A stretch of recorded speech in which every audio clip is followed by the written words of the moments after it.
1 week season. What is going on, OWS fam? Welcome to the week 2 edition of the OWS Angles podcast. I am your host. I am your guest. I am JMToWin. Throw this baby on 1.5x speed or 2x speed.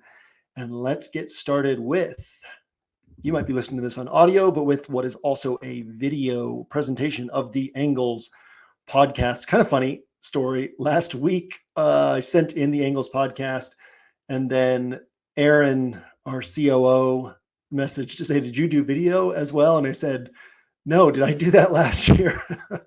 And he reminded me that we did do video last year. So we are back to video. Typically with the Angles podcast, and the reason why we didn't do video for a long time was because I kind of pace around my office and I'll pause sometimes to kind of think about something different. And doing these solo pods, same thing with the Winner Circle pod that we do for Inner Circle on Wednesdays. I'm not typically used to just running a solo pod for 50 minutes to an hour straight, but I did it last year and it was good. We got in the groove of it. So I say that to say, could be a couple places this week where it's not quite as smooth as I get back in the rhythm of this. Week 2, like the NFL teams, take some practice. We're all sharpening things up as much as we can and getting better every week. So we will start with this and do what we can. So before we jump in, next week, a couple updates. First thing is next week. Actually, before we jump in, welcome. Thanks for coming. Thanks for listening. If you're new here, we are focused at OWS primarily on helping you become a better DFS player. So we have everything that other sites have in terms of breaking down the slate for you and the top players on the slate and projections and player pool content and that type of stuff. But that's really just to get you in the door because most people think that's what they need from a DFS content site. And then once you're in the door, we take that time to talk about DFS strategy, DFS theory, what it takes to get to a first place finish, how we can constantly build for those first place finishes. And that's why you might have noticed that you see the OWS pennant at the tops of the leaderboards all the time. And also lots of OWS members who don't play with the OWS pennant at the tops of the leaderboards all the time is because DFS is a strategy game. It's not a game of picking players. It is not a game of predicting what's going to happen. It's a game of understanding probabilities and understanding how to leverage those probabilities to our advantage. So if you're new here, welcome. Excited to have you listening to this podcast. Head over to the site and check out OWS. All of our content starts coming in on the scroll on Fridays and Saturdays. And then there's also game breakdowns in the NFL Edge on Thursdays through the end of the weekend. Grab a week pass or grab a full subscription if you don't like it. If it's not for you, let us know. We'll send you your money back. So with that, now let's go ahead and dive in. Survivor pools. So we for the first time, we did OWS survivor pools, which as expected, really fun. And not surprisingly, both we had a $10 three max pool and a $100 single entry pool. And both of them lost, I think it was over 25% of entries in week 1, primarily from the Bengals losing in week 1. So as we said, when we set up the first survivor pools, we'll do a few more of those throughout the season. We'll probably launch the next one next week. So all of you who got booted out in that first one, those of you who missed the first one and didn't get an entry in, or those of you who get booted out in week 2, or those of you who just want to add another survivor pool to your set of entries, that'll be running out next week. So look for that. Last week, really interesting week in DFS. There were only 12 scores. I talked about this on the Winner Circle podcast, but there were only 12 DraftKings scores from skill position players of 20 or more points, which is just absolutely wild. That was also a function, kind of unusually, 6 of those came from the running back position, 6 of them came from wide receivers. So that was a function of quarterback scoring, where we really had a lot, and some of it was game environment stuff, right? Where a team got out to a big lead, take the Saints, for example. Team got out to a big lead and Derek Carr only throws the ball 23 times. But there were a lot of games where the quarterback threw the ball for 200 or fewer yards. And that made it hard for any pass catchers to end up having a big week. So in terms of the OWS community, on Sunday, I was kind of week one's always like a big question mark. There's so much we don't know. There's so much theory that goes into playing week one. And so throughout the day on week one, I was thinking, you know what, we did really solid today. And I didn't have any big wins, basically broke even. And the OWS community, we had a $98,000 win and some $20,000+ wins and several $10,000+ wins. But it wasn't one of those weeks where it's just like, everywhere you look, there's an OWS pennant in first place, second place, in every single contest. And so at first it was kind of like, oh, you know what? We nailed a lot in terms of like expectations for these teams, these players, these situations, how these games are going to play out. But we missed some things. And then when I really started looking, it was like, well, the four highest scoring quarterbacks on the slate were Josh Allen, Anthony Richardson, Jaden Daniels, and Baker Mayfield. We weren't on Baker Mayfield, but we were on the other three pretty heavily as an OWS community. Joe Mixon, I got him. He was my highest owned running back, tied with two other guys as my highest owned running back on the slate. The other two were James Conner, who put up 19 points, and Rachaad White, who put up 15 or 16. Had tons of J.K. Dobbins. So like all the running backs who were hitting, we had those guys. The Texans wide receivers, two of them put up 20 points. We're talking about mixing and matching those guys. And Tyreek Hill put up 29 points, one of the only like elite scores we saw last week. And so really everybody who hit last week, we were high on the Bears defense, the Vikings defense. Everybody who hit last week, we were on them. We were mixing and matching them across our entries. And so it was actually a sharper week than I'd even realized, during week one, where it was like, oh, you know what? Like I was pretty proud, because week one's always iffy. And it was like, oh, we were pretty sharp this week in terms of like understanding how these situations and teams would play out. Turned out we were even more sharp than I'd realized. And it was just one of those things where, for my 150 builds, the pieces just didn't all fall onto the right roster together.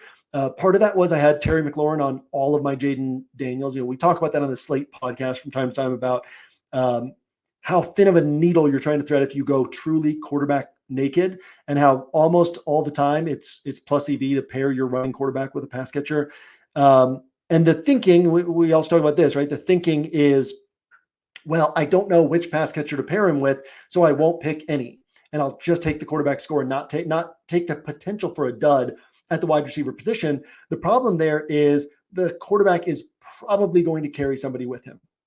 And somebody you're competing against in that tournament is probably going to have that guy. And so now you're chasing that guy. So even though you beat a bunch of other people by not trying to guess, you're still chasing first place or those top handful of spots in tournaments, because that's where all the money is. And so you have to account for the fact that somebody is going to have that right pairing partner. And so you want to put yourself in position to be the guy who has that right pairing partner. So Jaden Daniels, very unique last week in that there really was no pairing partner with him who you needed. And then Anthony Richardson, really unique in that the guy who hit alongside him, I had A.D. Mitchell on all of my Anthony Richardson rosters. Actually, not all. I guess I left a small percentage of Anthony Richardson naked, as I talked about last week. He was one of the rare quarterbacks where he can kind of hit that way.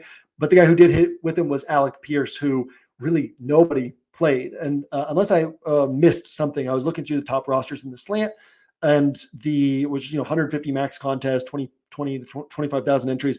I was looking through like the top 20 rosters, and I didn't see Alec Pierce on any of them. So maybe he was on one or two and I just didn't notice it. But for the most part, he wasn't on those top rosters. Is just a guy who was, completely overlooked by the field. So kind of a strange week. And then even more interesting about last week was Josh Allen was 32 points, and Jaden Daniels, Anthony Richardson, Baker Mayfield were all 28 plus.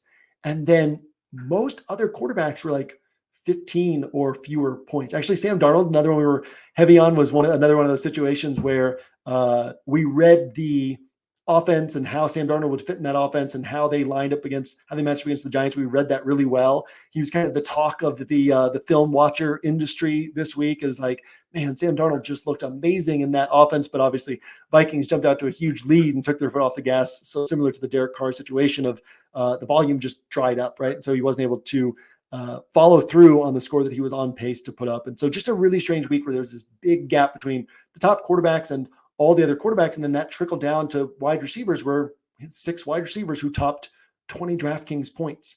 And that left basically mostly the entire slate not scoring 20 plus DraftKings points. So yeah, that was just a very interesting week one. Just wanted to hit on that of like kind of just the shape of the slate that we're coming off of.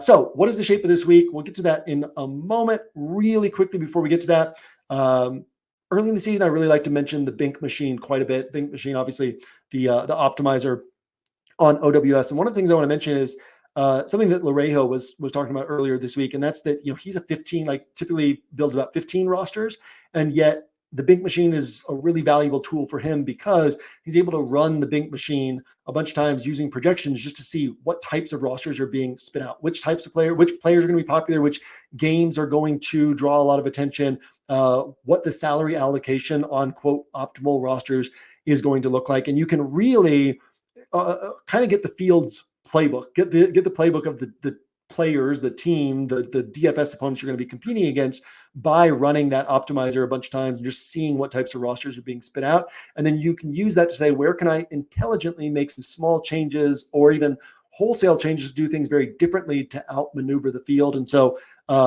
as I kept saying last season, if you're playing, by the end of last year, we had over 700 users using the Bink Machine each week, which is maybe about 20 to 25% of our total user base. And so just such a valuable tool to use. And obviously, if you're playing 10, 15 bucks a weekend, I think a week pass on the Bink Machine is $19. A month pass is $39, $149 for a whole season. So if you're playing 10 bucks a weekend, probably not. Obviously, DFS is about asymmetric payouts. So that $10 a weekend, you can still have that weekend where you win 5,000 or 25,000 or whatever it is. And maybe the Bink Machine is that little bit of edge that you needed in order to get that big win. But it would be really hard to justify the cost of the Bink Machine if you're playing 10 bucks a weekend. But if you're playing 30 bucks a weekend, 50 bucks a weekend, certainly anything above that, it's just such a valuable tool to consider leaning into.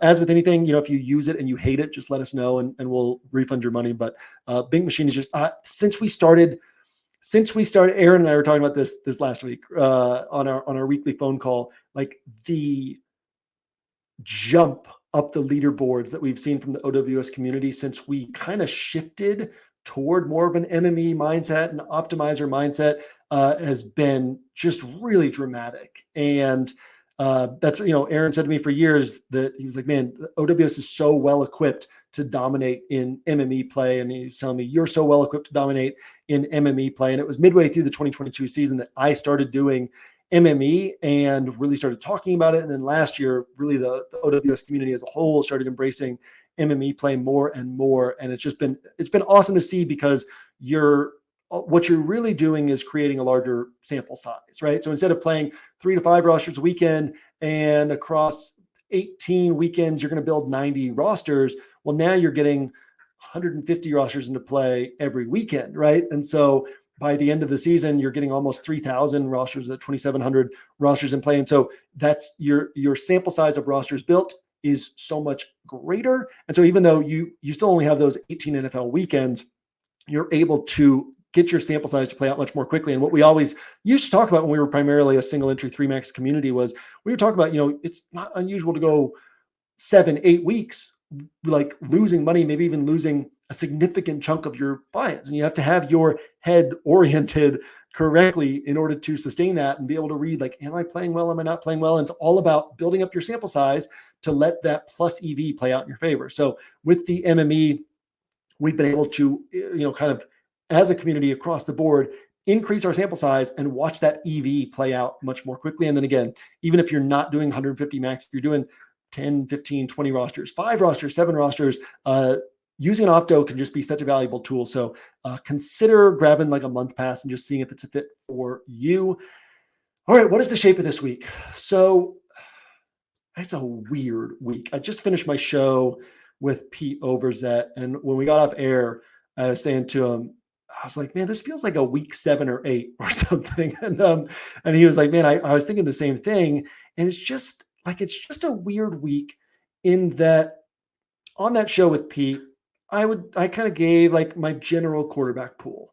And then he was like, what about Patrick Mahomes? And I was like, yeah, like I gave some argument, like I'm going to use Patrick Mahomes in large field play. We'll talk about that in the player grid. But I was like, yeah, here's my arguments against Patrick Mahomes on my tighter builds.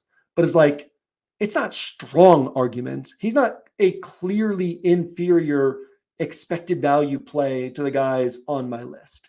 And then at the running back position, there was maybe one or two other quarterbacks that we had a similar conversation like that. And then at the running back position, same thing. He asked me, well, what about this guy or this guy? And it was like, oh yeah, you could add this guy to my list. You could remove this guy from my list and add this guy on. There's kind of a top four at the running back position that very clearly stands out to me above others. Kyren Williams is one of them. Breece Hall is one of them, but we'll leave the full list to the player grid so that subscribers, you guys get that behind the paywall. But there's kind of this top four running backs, and then there's another group behind that where really I have this other group behind it because you guys know me, right? Puka Nakua's out, Kyren Williams, Cooper Kupp against the Cardinals. I'm going to have tons of Kyren and Cooper Kupp on a roster together. I'm probably going to have 60% Kyren Williams, maybe 65 to 70% Kyren Williams. Maybe we'll get deeper into that in this podcast. If not, we'll get deeper into that in the player grid. Again, I try to not double dip too much because a lot of you who watch the Angles podcast or listen to the Angles podcast also then read the player grid, right? So want to make sure that we're covering different things in the different spaces. And the Angles podcast is kind of an opportunity for us to talk about the slate and the shape of the slate and some of these types of things a little bit more than the individual players. But yeah, I'll probably have Kyren on like 60% of my rosters, but even if I don't use a running back in the flex, that still leaves 140 total percent, right? So if I just have this list of like four top running backs, that 140 split three ways, like that's what, 45% per guy on these other three running backs. And like all of them are just on my list because like, well, they're better than the other options. I don't want any of these guys on 45% of my rosters. So it's like, well, I got to add some other running backs to my running back list.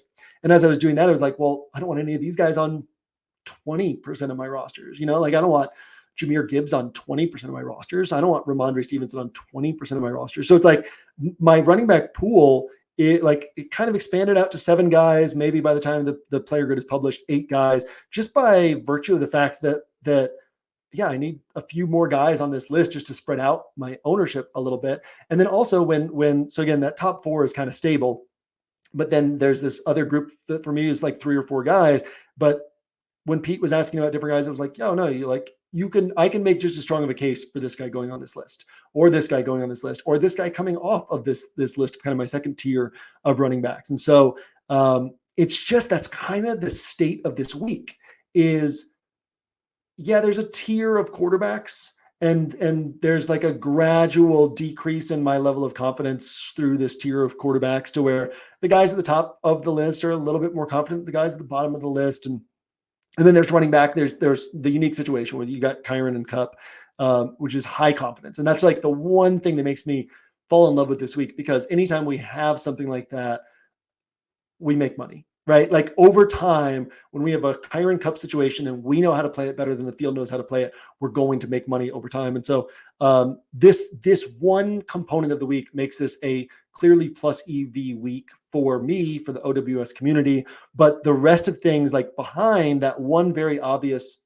thing is, it's like, what separates on this slate is kind of, to me, that's the story of this slate. So my quarterback pool, it's like, yeah, I've got these guys, but I could just as easily create a different list of like my 6 to 8 quarterbacks, right? There's maybe 12, 14 guys that could be like different variations of this list could come together. Same thing at running back. There's maybe, I could go with as big of a running back list as like 12 running backs. I could go with as small of a running back list as 7 running backs.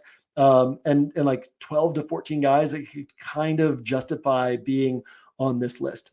Wide receiver is a little bit more, for me, locked in terms of who I like, why I like them, guys who separate. But by and large, these guys are carrying elevated price tags, right? Obviously, Cooper Kupp, and assuming Christian McCaffrey's out, Deebo Samuel, Justin Jefferson, in a spot where, Justin Jefferson is going to score 30 plus points or 28 plus points, over 50% of the time, right? And so I think a matchup against the 49ers can kind of pull people away, but also realize that maybe he wouldn't hit 28 plus points 50% of the time in this matchup, but maybe 40% of the time in this matchup. Well, he still is going to have a really high hit rate in a spot like this, especially where you expect the 49ers to score points as long as they can figure out this Brian Flores defense this time around. We talked about that in the DFS interpretations for this game, so we won't dive into that here, but why the 49ers struggled against the Vikings last time and why the Vikings are uniquely equipped to make the 49ers struggle compared to a lot of other teams, just because of the way that Brian Flores runs his defense and what makes the Shanahan offense so good against so many other defenses. So there is a chance that this game is kind of lower scoring in a battle for the 49ers, but the likeliest outcome always for the 49ers is that they figure out a way to score points, which then means Justin Jefferson is going to be emphasized in this Vikings offense. Jordan Addison, we still don't know if he's playing this week, but either way, Justin Jefferson is going to be emphasized in this offense. So he's kind of up there. Amon-Ra St. Brown, Mike Evans, Garrett Wilson, CeeDee Lamb, all these guys, very sharp plays, also all very expensive. I do want to spend a moment on, let me look at my notes to make sure that we'll have time to go through this.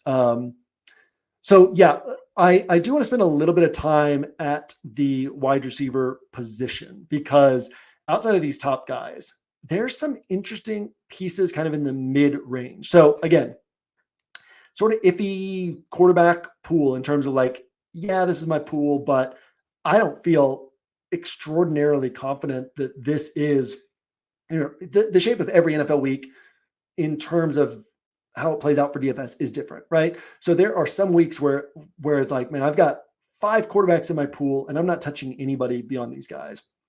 Or where it's like, yeah, I might have like 7 or 8 quarterbacks, but like these 3 guys, or like last week, right? It was like I had 4, what did I had? Well, 2/3 of my quarterback pool was Josh Allen and Anthony Richardson and Jaden Daniels and Sam Darnold, and I forget who the other one was, but and it was like, these guys are my confident bets. And then I've got a big mix and match among my other, third of my pool, but my tighter builds are all going to, Justin Fields was the other one. My tighter builds are all going to be around, these core 5 guys. This week, it's like, whatever, I got 8 quarterbacks on my list. I could have made it 6 quarterbacks. I could have made it a different 8 quarterbacks. There's like 10 to 12 to 14 guys I can make a case for. And none of these guys are like, nobody on this quarterback list of mine this week is somebody who I'm like, I want to play this guy on 40% of my rosters. If I could have played Josh Allen on 40% of my rosters last week, I would have. I couldn't, because I had these other guys that I liked that I wanted, at least 10 to 12% exposure to. And then I had this other big group of quarterbacks. It's like, man, it's week 1. There's a lot we don't know. I can make a case, this guy hitting, this guy hitting, this guy hitting. I want 4% of this guy, 4% of this guy, 4% of this guy. So they kind of lowered me down on Josh Allen to whatever it was, 26%, I think is where I ended up. But like, I would have been happy with 40% Josh Allen. I would have been happy with 60% Josh Allen last week. There's no quarterback for me like that this week. And then, like I said, running back, I'm going to have a ton of Kiren Williams, and then kind of mix and match some of these other guys. The wide receiver, I have a lot more confidence on these higher priced wide receivers, but where do we save salary, right? Like the thing with the running back position is $6,000 spent at the wide receiver position is better than $6,000 spent at the running back position. $7,000 spent at the wide receiver position is better than $7,000 spent at the running back position. Just the nature of how these positions are going to produce points throughout the season, the frequency with which you're going to hit ceiling outcomes is going to be better with the salary being spent at the wide receiver position. But that doesn't mean we can just say, oh, okay, let's just get cheap running backs then, because you still have, you're overpaying for the 15 to 20 points you're going to get from this running back or this running back or this running back. But if you go down to the low 5Ks or the mid 4Ks, most of these guys you're probably getting like 4 to 6 to 8 points, right? So now there's a huge gap in the points you're getting at the running back position. So it's not even like you can just go say, whatever, I don't need 15 to 20 points for this price tag. I can go down cheap and get 11, 12, 13 points, right? Jaleel McLaughlin's a one guy down there, 15 touches last week, only 24 snaps. So he was heavily emphasized when he was on the field, but he had 24 snaps. Javonte Williams had 36 snaps. Jaleel McLaughlin had all these targets, 5 targets, 10 carries. And so he's kind of the one guy where you're like, yeah, I could probably get, I don't know, a good shot at getting anywhere from 7 to 15 points from Jaleel McLaughlin, only 4,500. He frees up some salary.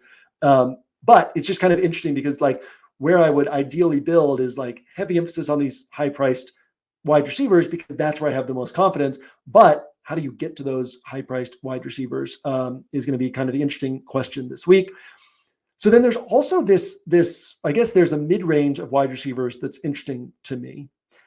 Brandon Cooks, Brandon Cooks, I forget the numbers, but it was like 11 of 14 games last year, something like that, where he had double-digit DraftKings points, and most of those were 14 plus DraftKings points. And we don't really think of him that way because he only had one elite game last year, that 35 pointer that he had last year, but just really consistent in that mid-range of salary. Rashid Shaheed, who again, he's the number 2 target on this offense now, only 5 targets last week, but Derek Carr only threw the ball 23 times. And so we would expect him to have to throw more than that against the Cowboys this week. Rashid Shaheed, another one of these guys where, we can actually feel pretty confident with the way we're saving salary. Malik Neighbors, again, we kept saying last week that this is probably the cheapest you'll be able to get Neighbors for the next decade. And then now this week, he's still at the same price tag, playing against this really bad Washington defense, really bad Washington secondary.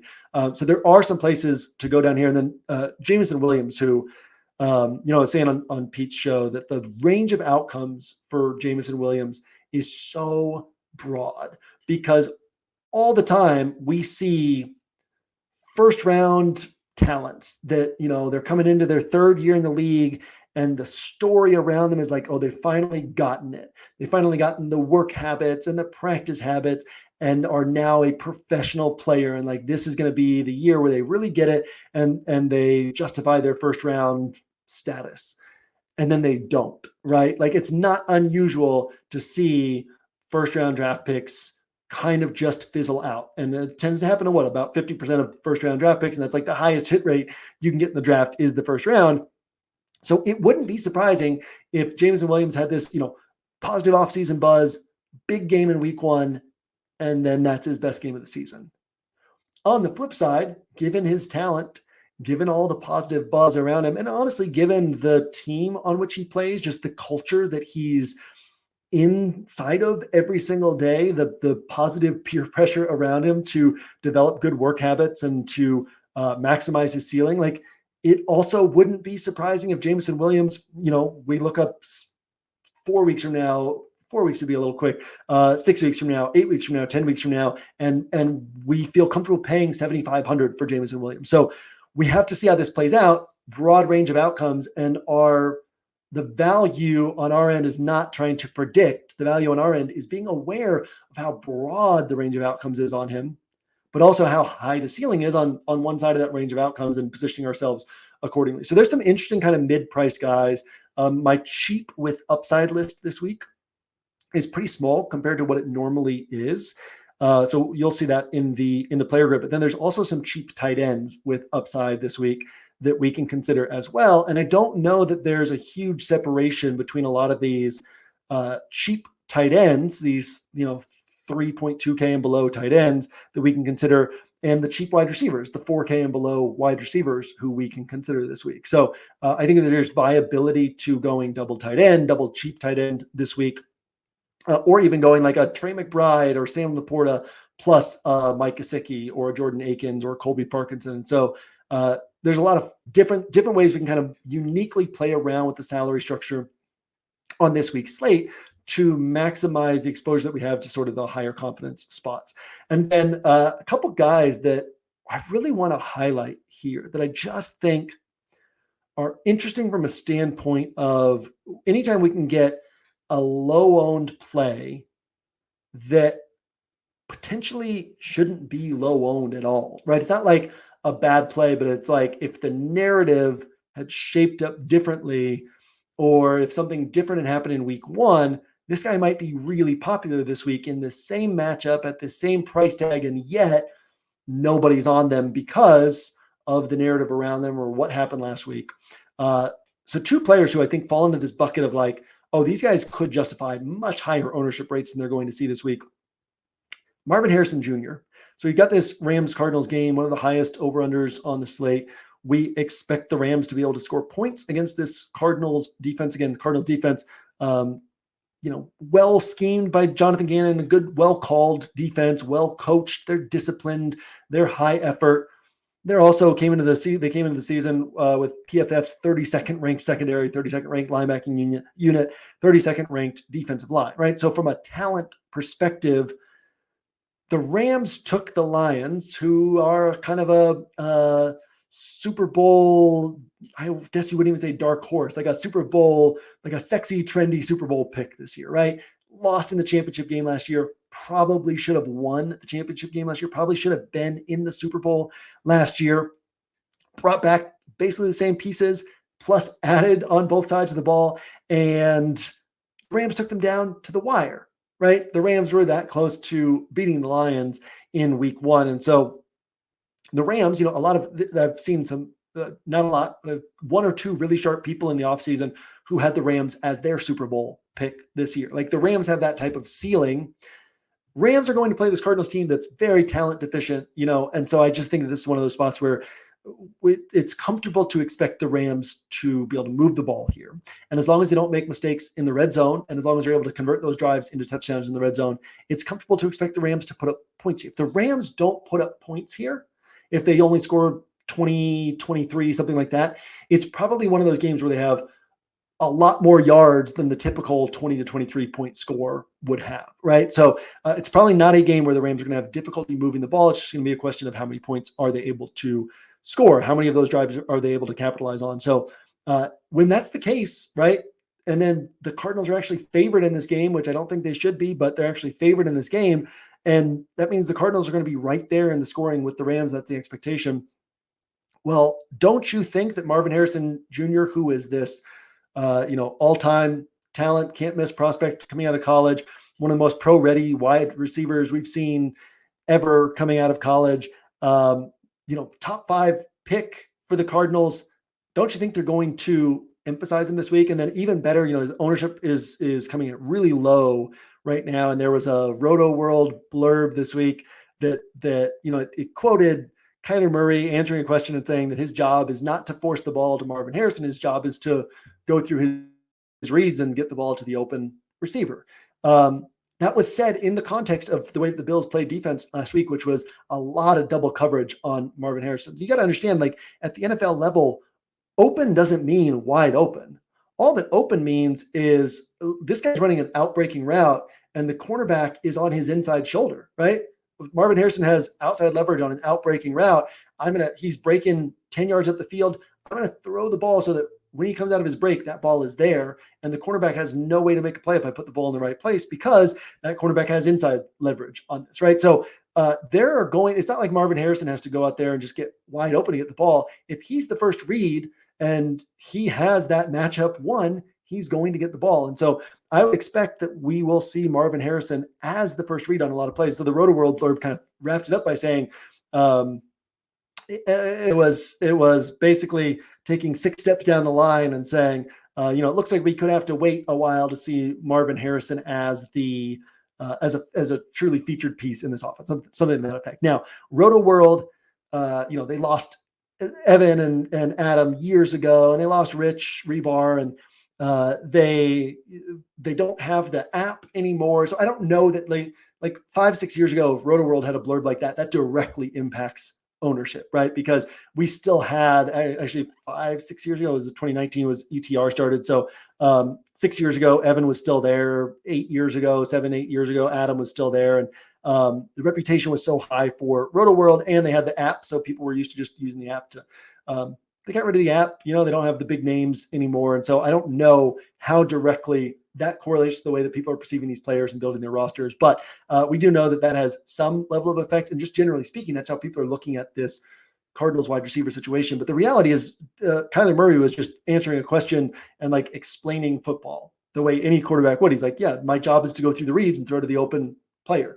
Marvin Harrison is going to be that open player quite a bit. Like if you asked Kirk Cousins 2 years ago, like, are you going to force the ball to Justin Jefferson? It would be like, I'm going to go through my reads. I'm going to throw to the open player. Like Justin Jefferson's going to be the first read on a lot of these pass attempts. And he's going to be open on a lot of these.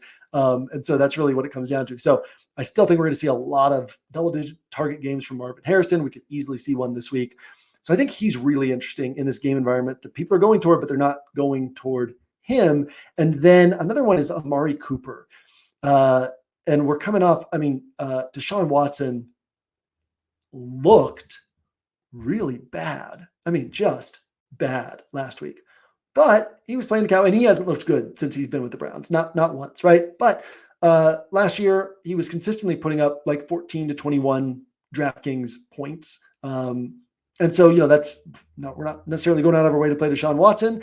And after seeing him last week, it was like, you know what, I'm probably done chasing what if Deshaun Watson comes out and looks like 2020 Deshaun Watson, right? I don't know that that's happening. And if it happens and I miss it, at this point, I'm getting to the point where it's like, okay, I'm comfortable with that. But that doesn't necessarily trickle down to Amari Cooper, right? 2020 Deshaun Watson, it's the downfield throws and it's the running around in the pocket and it's the runs with his legs, picking up points and yards that way. But in terms of being able to distribute the football, there's still plenty he can do there. To that point, across the last 8 games Amari Cooper has played with Deshaun Watson, he has scored 27.6 or more DraftKings points in 3 of those 8 games. So we know that typically players on DraftKings are priced such that they're going to hit roughly 4x their salary, roughly 20 to 25% of the time. So 3 divided by 8 is, what is that, 37.5, right? So 30, this is small sample size. You could, if it had been 2 games, 25% of the time, it's 3 games, so it's 37% of the time. But point being, like, Amari Cooper is hitting, and that's over 4x his salary far more often than you would get from most players in this situation with Deshaun Watson as his quarterback. We're coming off a game where he had 9 targets and David Njoku got hurt in that. So no reason to not expect a positive situation for Amari Cooper in terms of workload and in terms of what he's capable of doing with that type of workload. I think we all remember we were heavy on Amari Cooper down the stretch last year. We all remember on Christmas Eve, I believe it was, when Amari Cooper had 54 DraftKings points with Joe Flacco at quarterback. And, we were really the only people on Amari Cooper. And is he going to do that with Deshaun Watson? No, because Deshaun Watson's not going to do the Joe Flacco thing of, hey, let's just throw it 45 times and bomb it down the field no matter what. But these 25 to 30 point games at a lower price tag and with nobody on him, I think he's kind of attractive as well. So there's some interesting places this week where we can maneuver around the field, right? So for the Kiren and Cup thing, we'll get to it more deeply in the player grid, but I'm going to have these 2 guys together quite a bit. We hit on it in interpretations.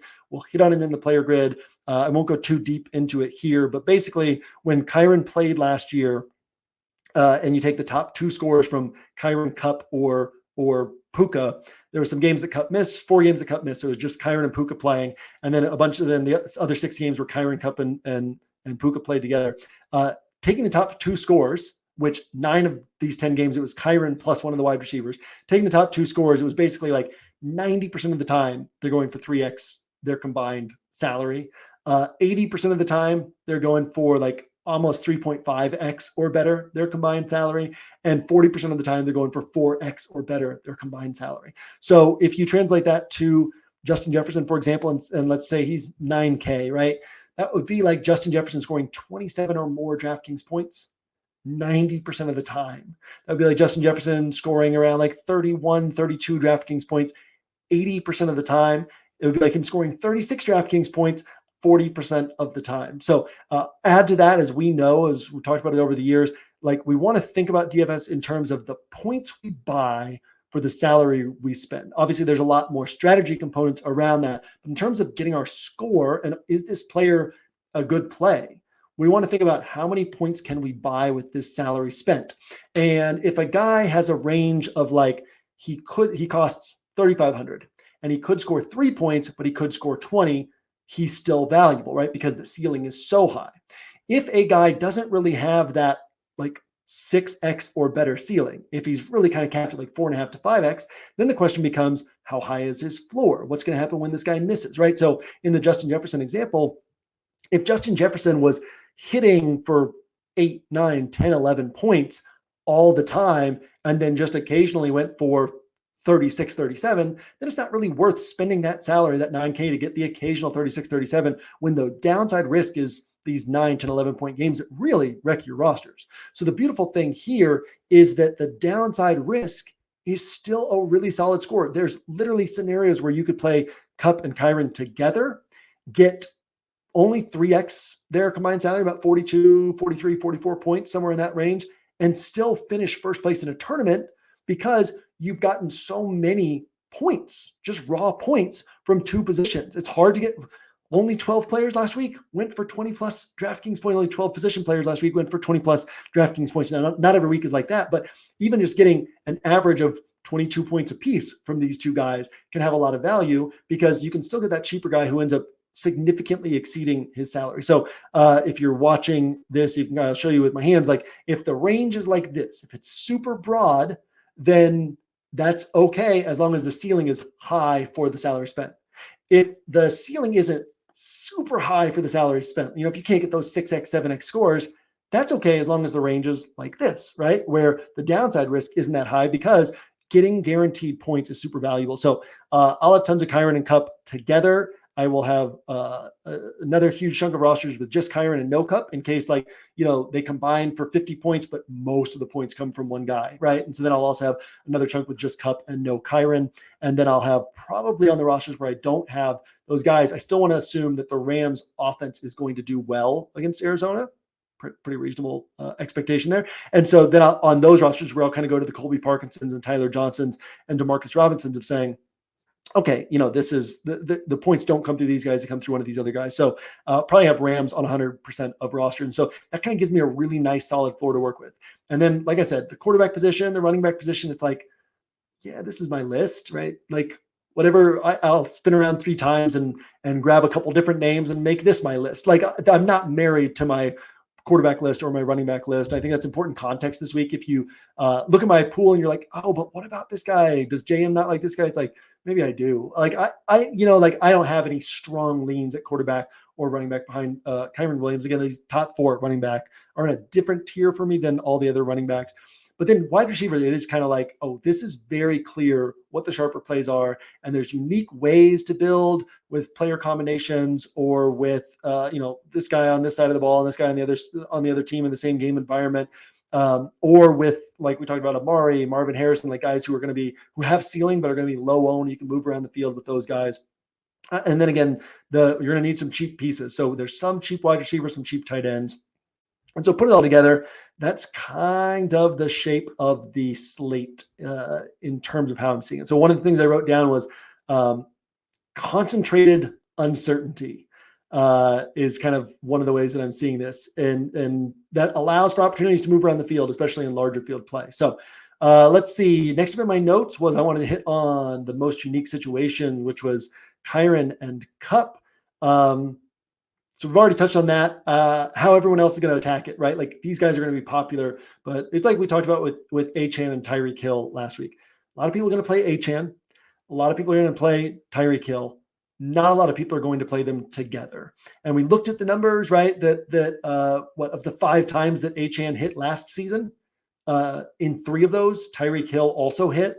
So they weren't mutually exclusive. It wasn't like Achane's taking away points from Tyreek Hill. It's more the Dolphins are scoring a lot of points, and therefore both guys are able to succeed. So what ends up happening on those types of pairings is, yeah, Tyreek Hill's popular, but almost all the Tyreek Hill rosters are missing out on the Achane points. So if they hit together and you have both guys, then the Tyreek rosters move up here, and then they kind of stay there, right? And your Achane rosters also move up there with Tyreek, but then also get the Achane points and move ahead of them. Same thing with the Achane rosters that you're competing against is, yeah, everybody gets those Achane points together. You're riding out the big chunk of the field, but they're missing out on those Tyreek points. So you just get that push ahead of all the other Achane rosters. And so I could see a similar setup this week with Kiren and Cup, where we'll see a lot of people playing one or the other, but not a lot of people playing them together. And then, like I said, Marvin Harrison Jr., really interesting in that game environment. And it kind of allows for this really unique bring back that could massively lower the ownership, right? If Kiren he won't be this, but let's just throw a number down. If Kyren's 50% owned and Cup is 50% owned, but the pairing of them together is 5% owned, then now you're playing a totally different game than the rest of the field. If they hit together, you're only competing against 5% of the field for that first place finish, or at least you put everybody else at a disadvantage trying to chase this 5% of the field. But then what chunk of that 5% of the field is going to have Marvin Harrison? If Marvin Harrison is only projected for, like, I think it's 2% ownership as of Friday afternoon, right? If he's only projected for 2% ownership, and if only 5% of rosters have Cup and Kiren together, then, you could basically say, well, and it'll be less than 5% that have Cup and Kiren together. We're just kind of talking through scenarios. But if that were the case, then only 2% of those Cup and Kiren rosters would be expected to have Marvin Harrison. And so that's basically nothing, right? It's like you and a few other people that have Cup plus Kiren plus Marvin Harrison. And that's a very obvious way for that game to play out, is like Cup and Kiren combined for 50 to 60 points, as is typically the case for the Rams when they're down to, just two guys, combined for 50 to 60 points. And then Marvin Harrison is the guy who hits as the Cardinals are keeping pace. It's like a very obvious way for that game to play out, and yet hardly anyone will have it. So there's little things like that we can look for on a slate like this. Last thing I wanted to hit on, running back usage was really strange last week. And one of the things that we talked about in the past, since the start of last year, is just how much the way that NFL teams deploy their running backs has changed over time. And it's always changing, right? So we won't go through the whole thing, but it changed from the way that we played DFS in 2014 and 2015 to the way we played DFS in 2016 to 2017, 2018, to the way that we played from 2019 to 2021, 2022, to the way that we're approaching the running back position the last couple of years. And it's all based on how NFL teams have adjusted their running back usage and how DraftKings pricing has reacted or not reacted to that change in usage. So one of the things we've seen since the start of last year is a lot of these higher priced running backs don't actually have larger workloads than some of the cheaper running backs. So this is a small sample size. It's 1 week, but I just wanted to point out that these running backs all had 13 to 16 touches last week. Jonathan Taylor, Travis Etienne, Derrick Henry, Jahmyr Gibbs, Aaron Jones. So we would expect that to hold all season for Aaron Jones and Jahmyr Gibbs. That's kind of the nature of their roles. I think we will see some Derrick Henry games where he's getting 25 carries, but I think most of the time they want to they know they're a playoff team, right? They know they can make the playoffs without running Derrick Henry into the ground. They know they want to have the option in the playoffs of giving Derrick Henry 25 plus touches if it's that type of game environment. So I don't think we'll see a lot of those games from Derrick Henry. And then Travis Etienne actually seeded, 12 carries, 9 carries, something like that, to Tank Bigsby. So, that stands out. And then Jonathan Taylor, he's going to have games where he has a lot more carries than that, but he's also not going to have a lot of high target games. So you're really just yardage and touchdown back at this really high price tag. So just interesting things to think about there. So we've got about 10 minutes left until I got to hop out of here because I got a live show with Squirrel Patrol on Roto Grinders in 15 minutes. So let's go ahead and talk through my bottom-up build. If you are pretty smooth pod today for recording it on video, not being able to pause, doing it solo. Thanks for hanging with me, bearing with me. I don't think you've had to bear with me too much, but if you had, thanks for that. Okay, so bottom-up build. Most of you are probably not new here, just percentage-wise, because you don't add that many new people all the time, but at the start of the season. So I know some of you are new to OWS, new to this content. So what is the bottom-up build? Bottom-up build, we build with a salary cap of $44,000. It allows us to look at some of the lower-priced players on the slate, talk through some of the values, but also talk through DFS strategy and theory, in that we have a contest at OWS with a 44K salary cap. That's the bottom-up build contest. You can always find it linked in my player grid in the scroll. You can also find it linked in the bottom-up build, the BUB contest channel on the OWS Discord server. So bottom-up build, 44K salary cap contest. And the rules are simple. Build with a 44K salary cap. We got cool prizes. It's basically free money on OWS for courses, special Discord color for winners of the bottom-up build contest. So $0 entry fee, just a fun thing to all do together, and a really good thought exercise to put yourself through each week. Because, we talk about this all the time with the bottom-up build, but it's not unusual for us to see the bottom-up build winner score 200 plus DraftKings points. It's also not unusual for people newer to OWS to have been playing DFS for 6, 7, 8 years and say, I just got my first 200-point score this last weekend, right? So how impressive is that people are able to get 200 plus points scoring only 44K in salary? And what this building exercise can help you do is kind of see like, oh, I can build a roster I really like. I can build a roster that I can paint the picture of this going for 200 plus points And I still have 6K in salary left over that I can take one of these cheap pieces that I don't like and go up to the most expensive play on the slate. Or I can move these two pieces up to this and like really like this roster for larger field play. So bottom up build. Wanted to get Kiren and Cup on this roster. I was not able to figure out a way to do that in a way that made any sort of sense. So started with Kiren Williams, 6,800. My second running back is Jaleel McLaughlin. So actually, let's talk about Kiren real quickly. The part of Kiren's value last year was his workload. And so the whole question this summer was, is Blake Corum going to eat into that workload? You know, they would love to keep Kiren Williams fresh and healthy. They drafted Blake Corum, who they really liked. Well, you've probably seen this by now, but Blake Corum played 0 offensive snaps in week 1. So clearly they feel he's not ready from a protection standpoint, from a full responsibility standpoint. So it was Ronnie Rivers filling in to give Kiren Williams a breather. And Ronnie Williams is not that guy who they're going to say, all right, we're ready to start eating into Kiren Williams. He's going to play 60% of the snaps now because we've got Ronnie Rivers, right? So Ronnie Rivers is going to be a breather back who's coming in to give Kiren Williams a break, but not to take away that opportunity and upside that Kiren Williams has. Now, we also talked about we got to save salary somewhere on this slate. That's even more deeply true when we're talking about a bottom-up build contest where we're only going to spend 44K in salary. So I went to Jaleel McLaughlin as my number 2 running back. So starting out with Kiren Williams and Jaleel McLaughlin. Now, there's a few games that I like this week. I like the Lions and Bucks game, although I won't be as heavy on the quarterbacks there. I like the Rams and Cardinals game. But one of the games that has kind of, maybe not sneaky shootout potential, but it's just like 2 really bad defenses, 2 quarterbacks who can run the ball and have upside. It could be low scoring, but also crazy things can happen in this game.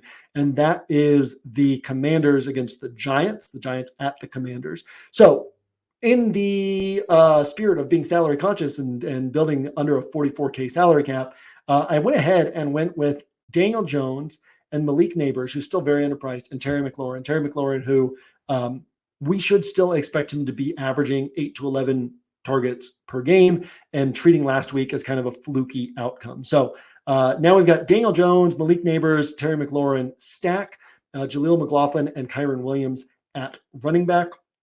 What I like about Kiren Williams and why I'm willing to spend the 6,800 instead of trying to get down to one of these like low 6K running backs is because Kiren Williams can go for 40 points, right? He can post a true had-to-have-it score at the running back position, which is not something that we're going to see from a lot of running backs. So rather than going to one of these, well, and also, okay, so I could have carved out the salary to go from this next guy, Brandon Cooks, up to Cooper Kupp, and that would have cost me an extra 2K, and then you got 4,800 at running back, and you can't quite do anything at 4,800, but you can move around some other salary pieces and get to one of these like high 5K, low 6K running backs and make another sacrifice, you know, from Terry McLaurin down to somebody else, or from Malik Neighbors down to Wan'Dale Robinson, or however you might try to put that together. But I wanted one of these Rams pieces, and so Kiren Williams made the most sense on this roster.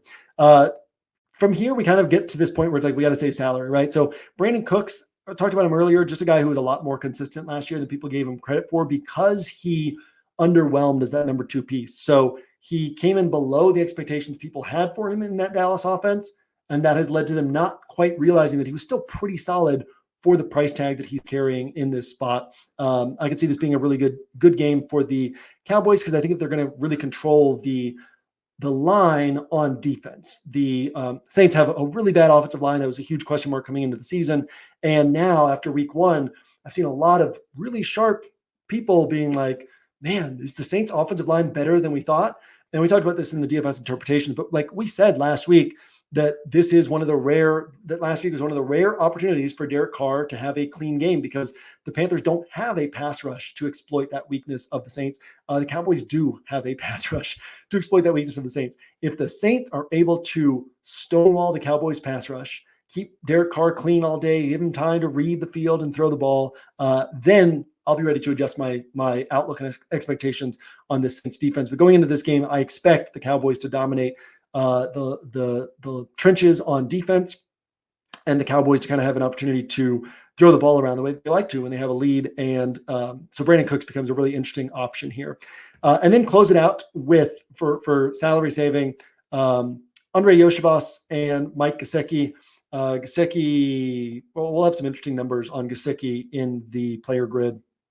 And Yoshibas, obviously underwhelmed against what people wanted last week, but also one of only a handful of guys 4K and below with like a real role. Could have gone to one of the Rams wide receivers here as well, but ended up going Yoshibas in a game where we would expect Cincinnati to have to throw the ball. Burrow only threw the ball 29 times last week against the Patriots. Yoshibas had 6 targets. So very reasonable to expect another 6 to 8 target game here against Kansas City. And then I spent $3,300 on defense here. I went to the Colts at defense. So rather than trying to find a cheap defense and having a little bit of salary left over, maybe go up to like a Rashid Shaheed opposite Brandon Cooks or something like that, I wanted to spend that salary at defense. Last week we prioritized some of these like low 3K defenses that were just going against quarterbacks who had opportunities to make a lot of mistakes. So Chargers, I think what were the Chargers last week? 2,900. We had a lot of Chargers against Gardner Minshew. We had a lot of Vikings against Daniel Jones, and we had a lot of Bears against Will Levis. And we saw all 3 of those pay off. Vikings were 22 points. Bears were in that 20-plus point range. Chargers were 14 points against Minshew. And it's just a reminder that, yes, defense is more unpredictable than other positions, but we still know which quarterbacks are likelier to make mistakes. And so we've got Malik Willis playing the Colts. The Colts are 3,300.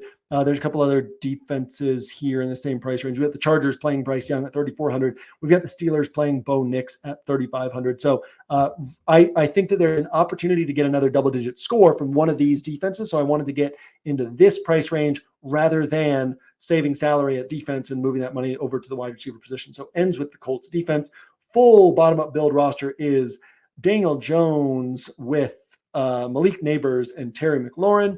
Potential for that to totally bomb, but also potential for Daniel Jones to score 30 points, for Malik Neighbors to score 25 to 30, and for Terry McLaurin to be well over 20 points as well. Kyron Williams, who has 40-point ceiling. Jaleel McLaughlin, who's really there to just kind of unlock the salary. I'll be happy if I get 13, 14 points from him, but even in a bad game, he probably still gets you 6, 7, 8 points. And then Brandon Cooks, Yoshivas, Mike Gesicki, and the Colts defense to round things out. That's going to do it for this week's bottom up build, for this week's Angles podcast. I will see you on the player grid. If you're watching this on Friday afternoon, the player grid will be published by Friday evening. So I'll see you on the player grid. Make sure you watch Searching for Ceiling or listen to Searching for Ceiling with Lord Reeves and Hilo. Remember, the DFS Lab is every day on our YouTube channel and on our OWS podcast feed as well. And if you're an Inner Circle, we got the Slate on Saturday. So I will see you on the site throughout the weekend, and I will see you at the top of the leaderboards on Sunday.